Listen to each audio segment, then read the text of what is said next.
सुनी कि बलिया के बाबू साहेब कि एजा कोई जातिवाद नहीं हो, एजा बाबू साहेब भगवान पंडितान सब बा, लेकिन बाबू साहेब भाई बनता। सुनी जा ध्यान से कि बलिया के बाबू साहेब अखाटी राजपूत माई दैया रे कहे लागी हटिए पसूत माई दैया रे कहे लागी हटिए पसूत। ई हम नहीं की कहत, ई मनोज चाचा पगावल जाता हेमा जी कि बलिया के बाबू साहेब अखाटूत माई दैया रे कहे लागी हटिए पसूत माई दैया रे कहे लागी हटिए पसूत।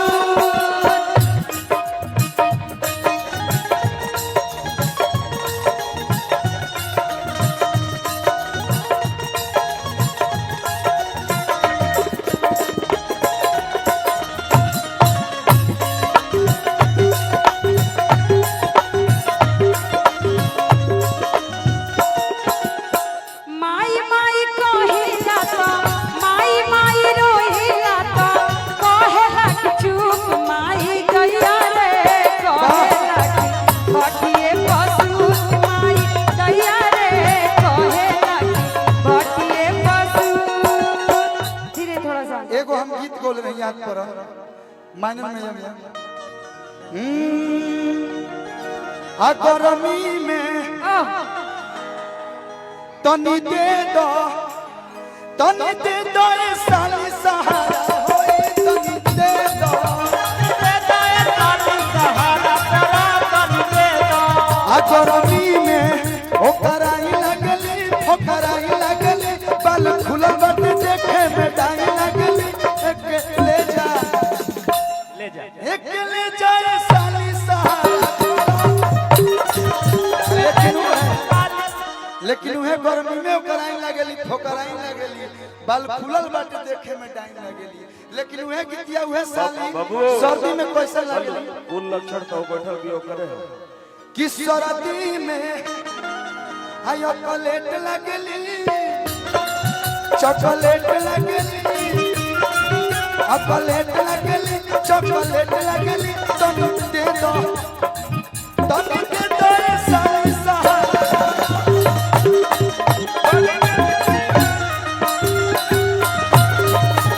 वाह वाह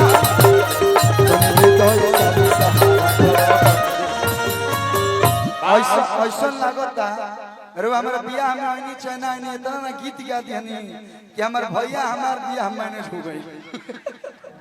एगो कलू भैया के गाना हमरा बहुत, इतना गाना यहाँ के गईले बानी, लेकिन एगो गाना हमरा बहुत पसंद आवेला बस लास्ट कि हमारा राजा जी के गलिया पतिले सखी कि हमारा राजा जी के गलिया पतिले सखी आ हमारा उनका बिना लागत नहीं खे आ हमारा उनका बिना लागत नहीं खे दिले सखी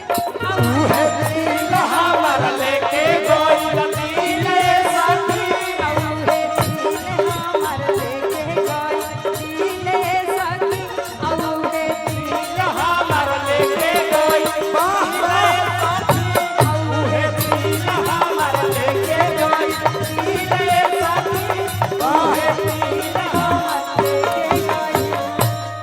अब भैया अपन जौन गायक बगाई बस यूट्यूबर से रिक्वेस्ट बा सब लोग से कि प्लीज कुछ उठपटांग